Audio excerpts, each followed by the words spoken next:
And it is so entrenched in the society that it is very simple. Has been accepted as a fact of life.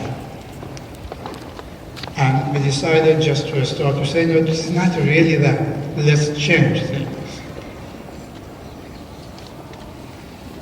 Simple as that. Why is it suddenly we decided to do or start this so-called movement? I am a surgeon. I am not a political leader, and I am not a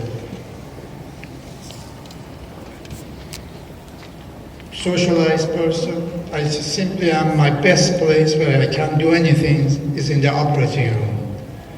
In the OR, if a bomb has gone off in the abdomen and you give it to me, I will fix it. Out of the operating room, I cannot even tie my shoelaces. And I'm sincere. What I'm telling you is not prepared. But I have seen me and my brothers Far and Sina and my niece Ozzy, we are surgeons. Why all of us are surgeons? Because we have a defective gene. And we couldn't do anything better. But we have seen enough patients, young girls, women with endometriosis over the years that we want to do something about this problem.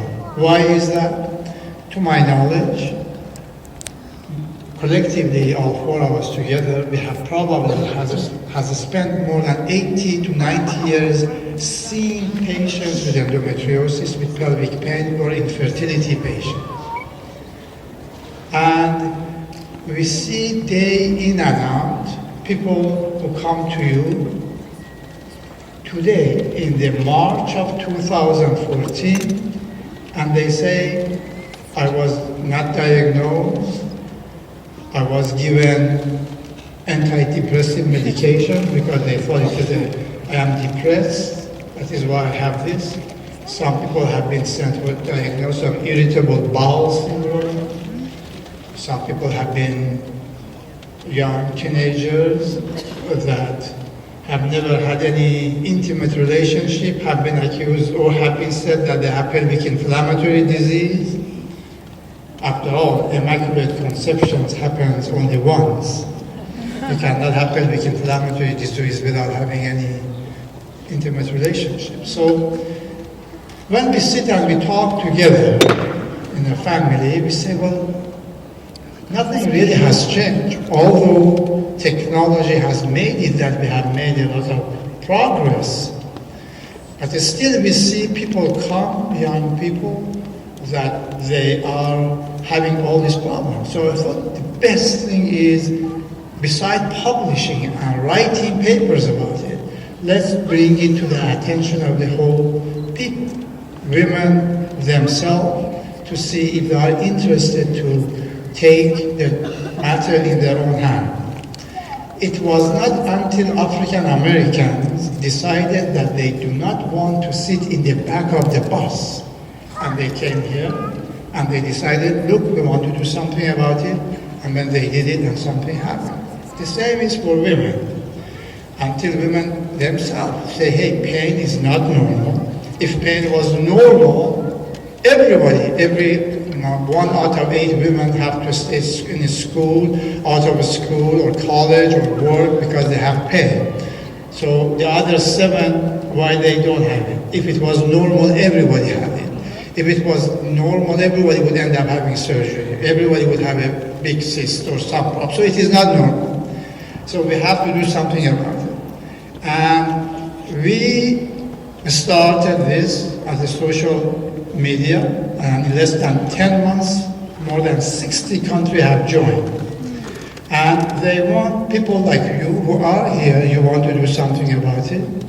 We are honored, privileged that the most respected organizations in the country, American Medical Association, American College of OB/GYN, Society of Laparoscopic Surgeons, the international societies like European Society of Human Reproduction, and also Federation of International College of OBGYN, American Association of Gynecology, Laparoscopic. All of them, they hear that this is a good need and are very supportive of people, women, young girls, and they do want a change.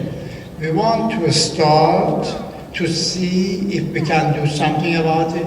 Hopefully, ideally, if we do some research and collaborate together and find to avoid, to prevent, to make sure there is no more endometriosis, ideally, to have no endometriosis.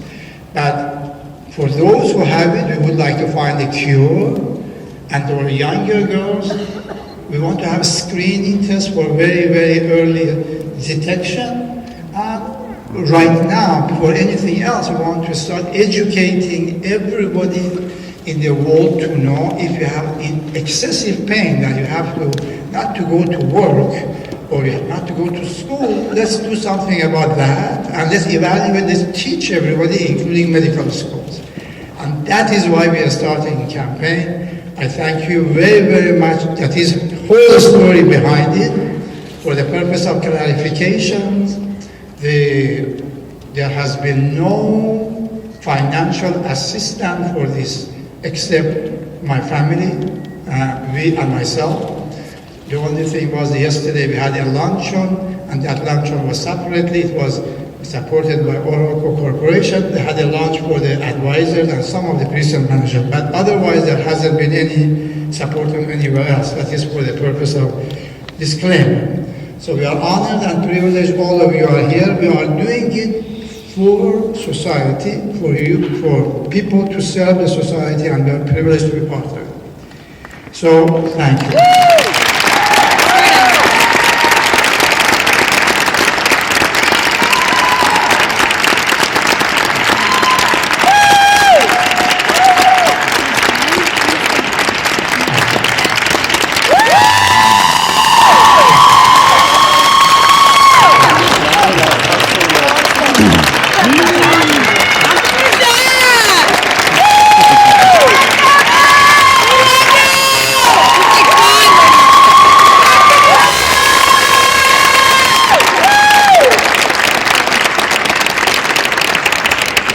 Well, thank you very much.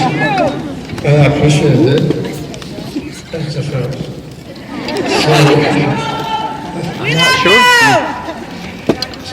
We will proceed, and then it is an honor and privilege for me to introduce you to the President-elect of American Medical Association, Dr. Robert Waugh, who is going to start and express his presentation. Dr. Waugh.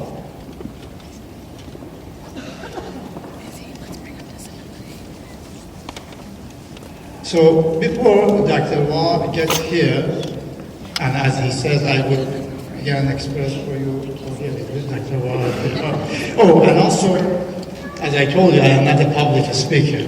And we are very, very lucky to have very good people for you, that there have been a lot of the public who have been of interest themselves.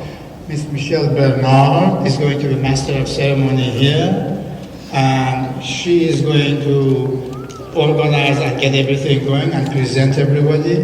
Michelle, would you please come and start the whole show? I have never done this before. Beautiful! Thank you.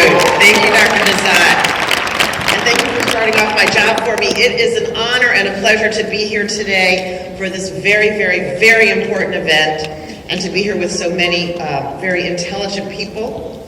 If you are like me, I hope you came with a long list of your ailments so that we can get you diagnosed while we are here today. The way we're going to start off this morning is I'm going to introduce everybody here who is up on stage, just to give you their names and a little bit of biographical information, and I will call each person up one at a time for their presentation. Well, you know Dr. Nazat. I'm not going to reintroduce him. After I sit down, we're going to hear from Dr. Robert Waugh. Dr. Waugh is a reproductive endocrinologist and OBGYN and sees patients, does surgery, and trains residents and fellows at the National Institutes of Health and Walter Reed National Medical Center here in Bethesda, Maryland.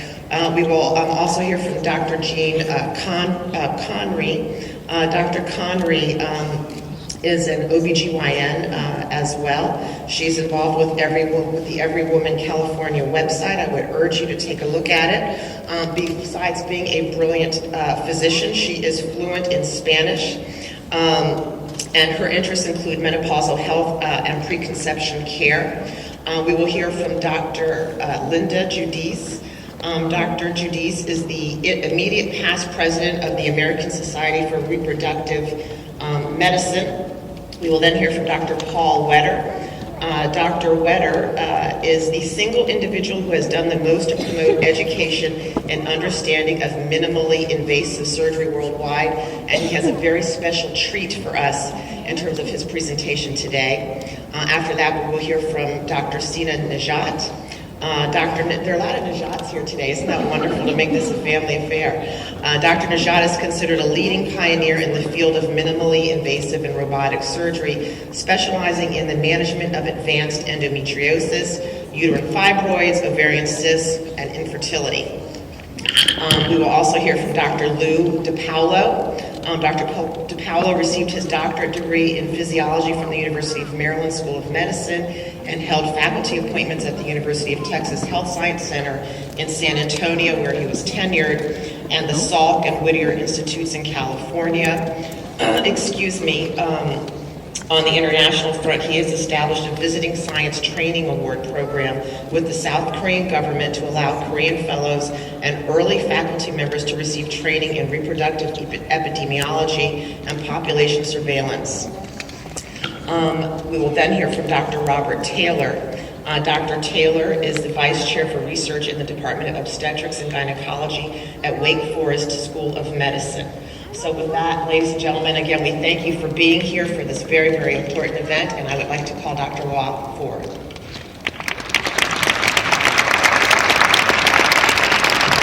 Thank you. Good morning, everyone. It's great to see everybody out here on this warm spring day in Washington, D.C. I want to thank the Najat family, and in particular Cameron, for inviting me to speak this morning. As Cameron said, there's a lot we need to learn about this disorder. We need to know what causes it, how better to recognize it, how best to treat it so our patients can live pain-free and with no worries about their fertility. Most importantly, we need research on all of the above so that someday we may be able to cure or even prevent this debilitating disease. That journey begins here today about ending the silence about endometriosis. If history has taught us anything about women's health issues, it is this. We need to end the silence, indeed the many silences, that prevent our patients from getting the care they need. Not so long ago, it was considered taboo to speak about even the most ordinary aspects of a woman's life. Words like pregnancy and menopause were cloaked in terms like being in the family way or going through the change. Words like breast cancer weren't even mentioned at all.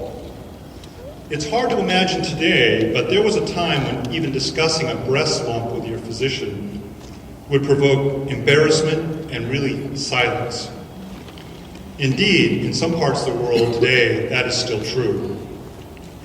Certainly here in the United States, things began to change when families, patients, women, and their physicians started talking about breast cancer loudly, openly, without apology, in many very public ways. And that's what we're here to do today for the millions of women that are suffering in silence from endometriosis. For many, endometriosis is an unknown word. For many more, it's poorly understood. Today, we want to try to demystify the word, sensitizing healthcare professionals and the public, and issuing a battle cry for change.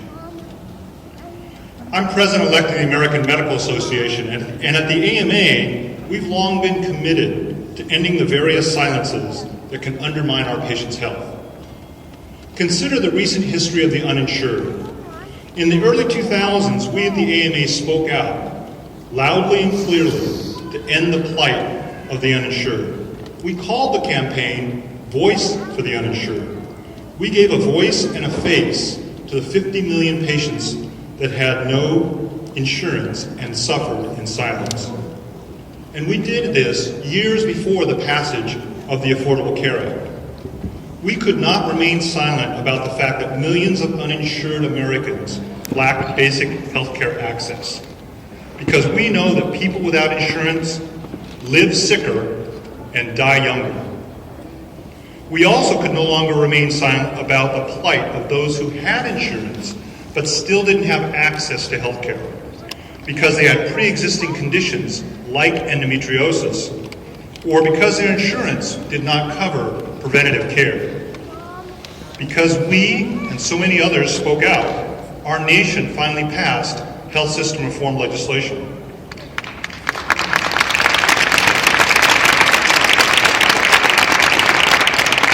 And today, the ACA, whatever your view on it is, with its imperfections, is doing a lot of good things for our patients, and especially our female patients, including those who live every day in pain because of endometriosis. As everyone here knows, many women suffer silently, often for years, with endometriosis. In some cases, it's because the disease goes undetected, or a treatment plan doesn't work, or because an uninformed health professional doesn't listen or look hard at the facts. But in too many cases, women don't get diagnosed or treated because they never saw a doctor in the first place. Why?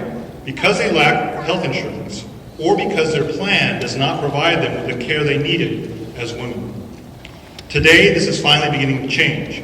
Since the implementation of the Affordable Care Act, many more patients, many more women have preventative care and specialized care that is so critical to diagnosing and managing endometriosis.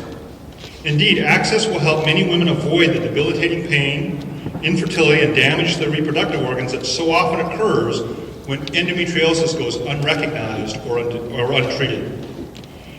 In addition to getting coverage for millions of people who did not have health insurance, the ACA also helps protect patients who have insurance, especially women. Some of those protections are, we've eliminated pre-existing conditions, we've eliminated higher premiums just for being a woman, we've eliminated lifetime caps on coverage, and we provided preventative care with no copay, and we provided well women visits now under the new act. All of these will help women suffering from endometriosis by getting diagnosed and treated earlier. So just as the AMA informed and sensitized people to the plight of the uninsured, we need to sensitize them about the pain and suffering of millions of women who have endometriosis as well. We are doing that here today with this march, but we can't stop here. As a community of patients and healthcare professionals, we have to better help the 1 in 10 women who suffer with this disease. This will begin with awareness, but that doesn't stop here either. We don't stop. Today we march, and we march forward.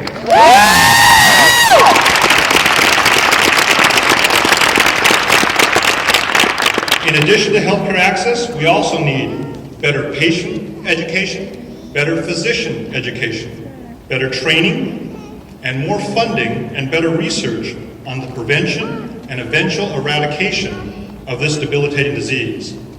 2 strategic goals that we have at the AMA are to improve health outcomes and to improve medical education.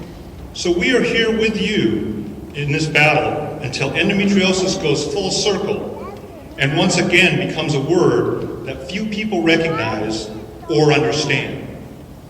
And that's because it will no longer exist. Woo! Thank you very much.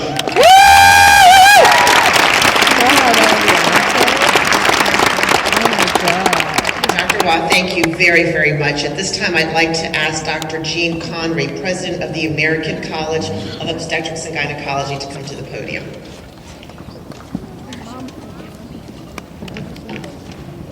Thank you so very much. Good morning. What a fabulous day to be in Washington, D.C., joining so many dedicated individuals, experts in women's health, advocates for care, and voices for all. As Dr. Bernard said, I'm Dr. Jean Conry, President of the American College of Obstetricians and Gynecologists, representing over 58,000 physicians across the United States, whose focus is the women that we serve. I want to thank the Drs. Najat so much for inviting me here, and for all of you to ask us to be a part of this, to proudly be a sponsor for this event.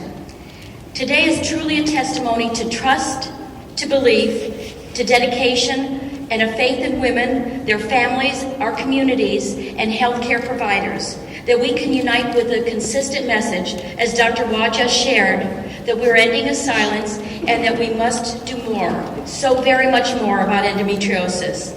Here's to my patient Fariba, who I just saw last week, who suffered with endometriosis, who's gone through surgery and medical treatments, and has reached a stable point, but she's got that concern that everybody has. What is my fertility? What am I going to face? It's that inability to know the future that really is one of the most difficult things to pass through.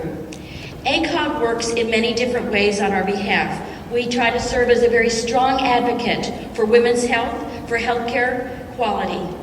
We maintain a very high standard of care in our clinical practice and in continuing education. We certainly try to promote patient education and physician education so that we all know what we need to do for our patients, and likewise our patients know what to ask of us. And we are here today because we believe so much in improving awareness and an acknowledgement. One of the most important parts of my presidential year has been to advocate for every woman, every time. This mantra seems very simple, but what it means is that for every contact in our healthcare system, we need to make sure that every woman's health and wellness is addressed every time. And that's a mantra that each one of us needs to hold dear. ACOG is honored to be part of this and very proud to be part of this Million Woman March, because endometriosis impacts our patients' lives. As Dr. Waugh pointed out, it can be associated with pain, it can be associated with infertility and lifelong impacts to health. There are women who experience symptoms from puberty to menopause, who undergo surgical treatments, medical treatments. They bounce from one provider to another. They look for somebody who's empathetic and understands the issues that they're facing, and ultimately are searching what we all are looking for, that solution. We know that 10% of our patients are faced with endometriosis, but when we start looking at moms and sisters, that rate increases tremendously. Unfortunately, although ACOG places research as one of our very important goals in our mission, that research has not provided the cure that we need. Certainly we understand that it is a very complex interaction, whether we're talking about that interaction between genes and hormones. Compared to just a decade ago, we know so much more. But we've not reached that stage where a patient can walk into our exam room and we can say, here, I've got the solution. And ultimately, we know that is what it's all about. Having a sister or mom with endometriosis means that a woman's risk can be tenfold higher. We know that there are other factors that are implicated, whether we're looking at environmental exposures, pesticides, hormone mediators, stem cells, abnormal cell growth, any number of things, and looking at that inflammatory response. But that is why we are all here. We have many more questions than answers. We have patterns that cannot be explained simply, and we have almost no way of assessing environmental implications. ACOG applauds all of you to helping us pursue these endeavors. This is the first of many steps that we are going to take together. So let us all begin this partnership with a very exciting and cold walk. Thank you. Thank you, Dr. Conry, and now we will hear from Dr. Linda Giudice. Thank you and good morning. I'm Linda Giudice. I'm a reproductive endocrinologist, and the vast majority of my practice is devoted to women with endometriosis, and we also do research. And I have had the honor of being the president of the American Society for Reproductive Medicine last year, and endometriosis is clearly very dear to my heart and is a major part of the ASRM. The ASRM's mission is to advance reproductive health through education, research, and advocacy. We have over 8,000 members, and we do a number of things for education especially, for healthcare professionals, and also for patients. We have our home office in Birmingham, Alabama, but we have an office here in Washington, D.C., as part of our advocacy arm. We have a special interest group called the EndoSig, the Endometriosis Special Interest Group, which is made up of patients and physicians and other healthcare professionals. And our goal through the EndoSig is to promote awareness of endometriosis and achieving our goals at our annual meeting with regard to disseminating information about the disease. We also award grants for research, and several of these have gone to endometriosis. I believe that this event today is really a launching of a much bigger movement, and I really want to congratulate and thank the Najat family for making this happen.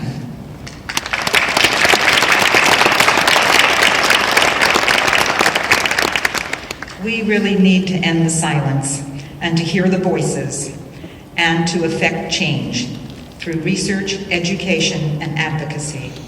We need to improve our early diagnosis, treatment of this disease, and also, hopefully, prevention and also cure. ASRM is proud to be a co-sponsor of this incredible event, and I wish all of you well today, and I think we really can do it together. Thank you.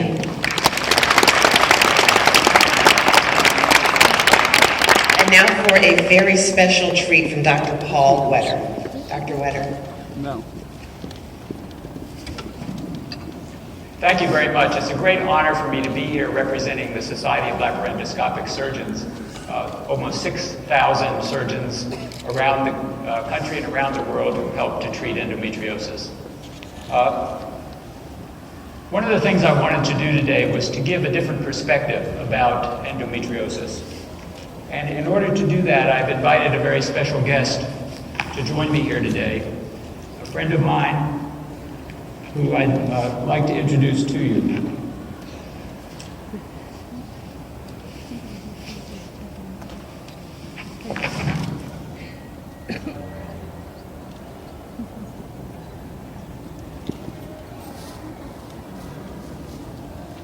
Hold it. My friend is an endometriosis cell. Good morning. I'm Endo. I'm an endometrium cell. I live in the lining of the uterus. My job takes place over the course of 1 month. And during that time, I'm bathed by hormones. And those hormones make me big and strong. In fact, I'm the original pump iron guy. Cells like me help nourish the growth of new life. We really have an important job. Now, I'm a little nervous because it's not usual for cells to talk to an audience. So I looked up some pointers, and one of the pointers was to get to know your audience. So I'd like to ask you a couple of questions so I know a little bit about you. How many people here have had either a mother, a sister, a daughter, or an aunt? Raise your hands. Wow, amazing. I think you're the right. I have one more question just to be sure this is the right group. How many people here were ever a baby? You were a baby? Wow, amazing. Well, I guess I'm with the right group because my job of endometrium cells, is to nourish the unborn, to help new life grow, to make things as comfortable and nurturing for the new baby that comes into the world. And we do this because of the growth of the hormones and the strength that we build up in the lining of the uterus. So every person that's ever been born on the face of the earth, everyone who will ever be born, relies on endometrial cells to do that job. We have a great job. In fact, in some cultures, there's such a strong belief in the endometrium, in the lining of the uterus, that when a woman has her menses, it's said that these are tears because the endometrial cells could not perform their job for that month. But there are some other tears in addition to these, because sometimes cells like me end up in the wrong place. We can be anywhere in the body. And when that happens, and those hormones take hold, and the cells grow to be strong, they're not doing the job they were meant to do, but they're doing destructive jobs and painful jobs. This is not a good thing. I am not happy that cells like me are in other places. They need to be doing the job that they were meant to do. It's a sad state of affairs. But things are not always so bad, because there are some people looking down on me from time to time. Hopefully these are some of the people you know here in the audience today. But more needs to be done. So much more needs to be done. And that's why we're all here today. That's why everyone is here today. Because we need to do what we can do to make sure that in the future we can diagnose endometriosis early. We can get rid of those abnormal cells that are in the wrong place. We can make sure that all endometrial cells, all the cells like me, are doing what they are meant to do, nurturing new life. So we're here to ask for a helping hand, to reach out, to make a statement, to do whatever we can to bring an end to endometriosis. And we ask for a helping hand to do that. For starting out as babies, you guys have really turned out to be amazing. Thank you very much. Very special thank you to Dr. Wetter and Endo for joining us. And now Dr. Sina Najat.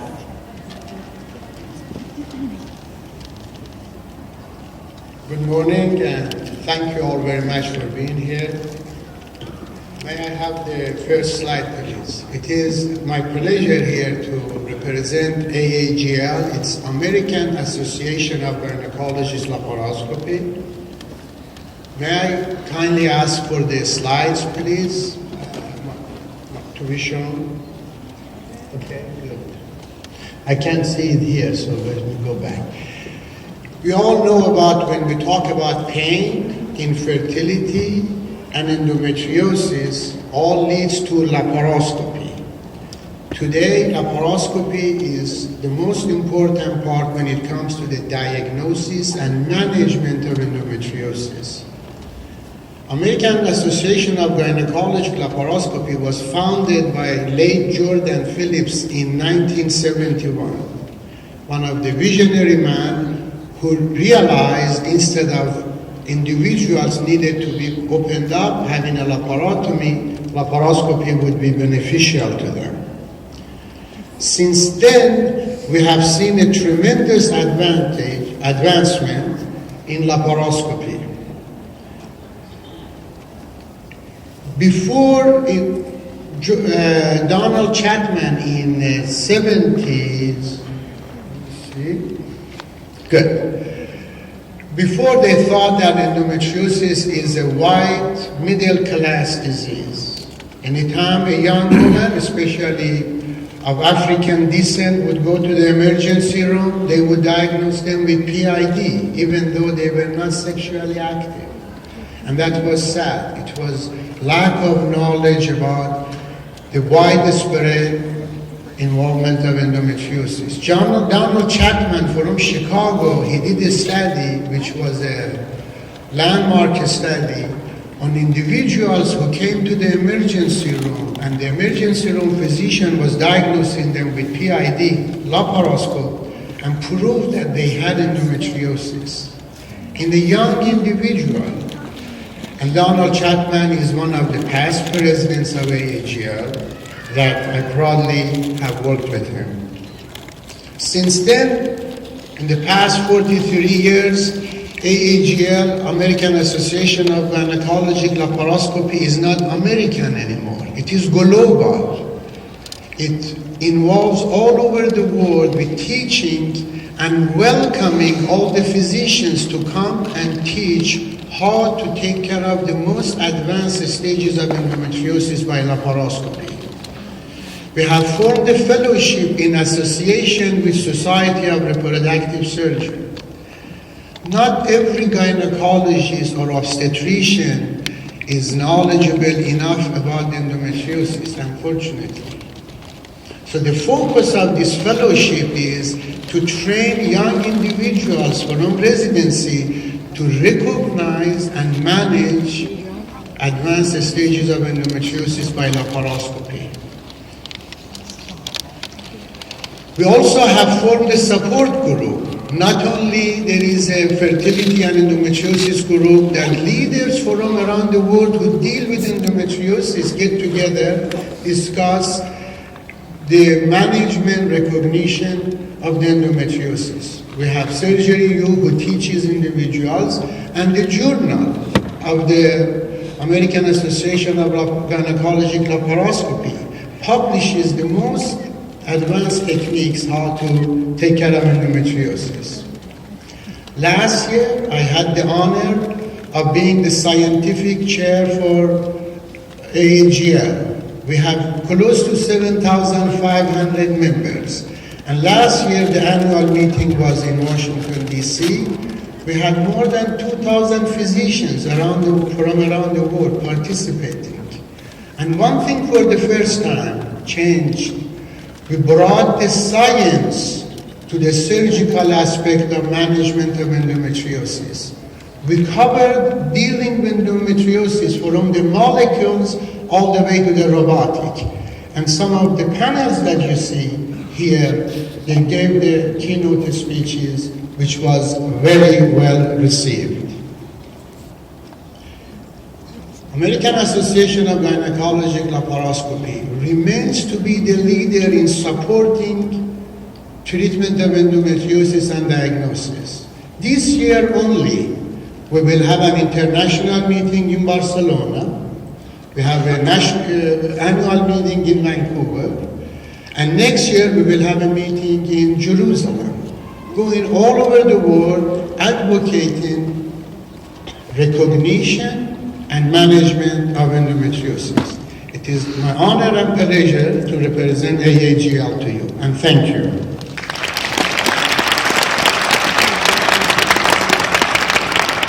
Thank you so much. We're now going to hear from Dr. Louis DiPaolo.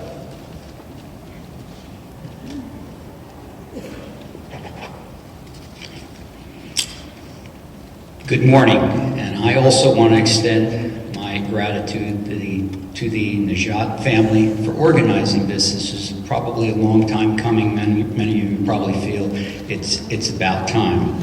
But my name is Lou DiPaolo. I'm chief of the Fertility and Infertility branch at the Eunice Kennedy Shriver National Institute of Child Health and Human Development at the NIH.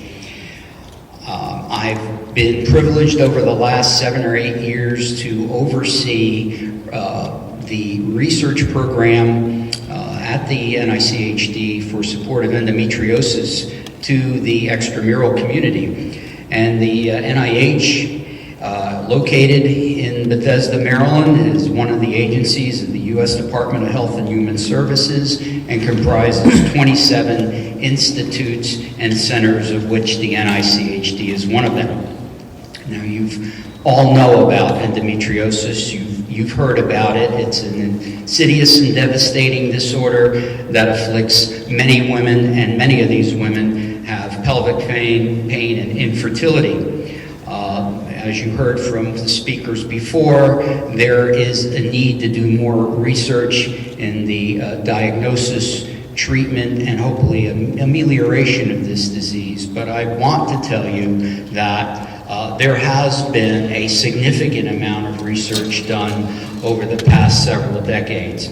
Now, if we look at how much do we actually invest in endometriosis research at the NIH, you will see a blue bar, and this blue bar starting in 2009 is the official amount of funds that the NIH spends on endometriosis research. In 2009, it was about $15 million, but you also see that the majority, if not almost all of that money, was through the support by the NICHD, the National Institutes of Child Health and Human Development. Before that, the red bars indicate what the NICHD supports. And the green bars show a particular program that I was able to start some 20 years ago. It was a centers program in reproduction and infertility that has a large portion of that funding. And as you can see, in 2009 and 2011, there was an increase in support of endometriosis research by the NICHD through both its extramural and intramural programs. The intramural program is the program that actually conducts research on campus, and the extramural program is the program that we give money to institutions around the country and even the world to conduct endometriosis research.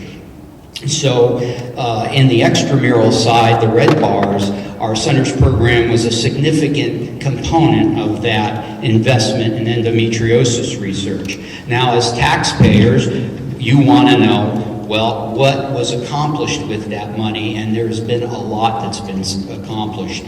This is what I feel are the significant accomplishments. There's many more, but some of those that were done with NICH support, both extramurally and intramurally, and not just by the NICHD, but other institutes and centers as well. So the identification of resistance to progesterone as a hallmark symptom of endometriosis, a large body of research was supported by the NICHD on that. We also, during the course of the last 10 years or so, have developed a baboon model for endometriosis that allows us to evaluate the temporal development of endometriosis. You've heard about the environmental toxins in endometriosis, particularly dioxin. Some of that work was supported by us. Some of that work, of course, was supported by the Endometriosis Association. So we try to work in tandem with other funding sources. And then finally, the development of non-invasive, minimally invasive diagnostic biomarkers, classifiers for endometriosis. This is something that we have invested a significant portion of our dollars to do, because obviously it's quite important. So how can NIH continue to help in the effort in endometriosis? Well, we can continue to encourage cross-institutional, international, and academic industry partnerships. We can provide funding mechanisms that will facilitate interactions amongst basic clinical and translational investigators, and that will increase the pace of clinical applications. We have a large body of data. More needs to be done, but we have a large body of basic knowledge now that needs to be translated and applied to the clinical management of patients with endometriosis. Finally, we need to ensure that NIH has the necessary expertise to provide sound advice and leadership. Thank you. Thank you, Dr. Paulo. We'll now hear from Dr. Robert Taylor. Well, thank you and good morning to you all. It's really a pleasure to be here, and I am very pleased at the support that you've provided, as well as, of course, the NAJATs. As you've heard from my colleagues, we still have a lot of questions that we need to try to resolve to understand endometriosis better.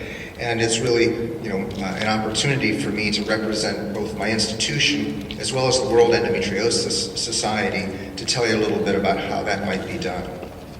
So the primary question, I think, for us is how can we help the 1 in 10 women who develop endometriosis and have symptoms associated with that? And I would say that in alphabetical order, we need advocacy, we need donation of our time and efforts and financial resources and energy, which you're all doing here today. Education, you've heard this from my colleagues, is extremely important, not only for the public, but also for physicians and healthcare providers, school teachers, a whole variety of people that we need to really let know more about this disorder. And as you've heard from Dr. DiPaolo, how important it is for us to invest in new investigation, new research to try to understand the disease better and to develop new therapies. Now, we can do that locally, and many of us are involved in endometriosis centers. This is one in our institution in sort of north central North Carolina, but these are ideally multidisciplinary groups where we have specialists in behavioral medicine, specialists in anesthesia and pain, specialists in gynecologic surgery,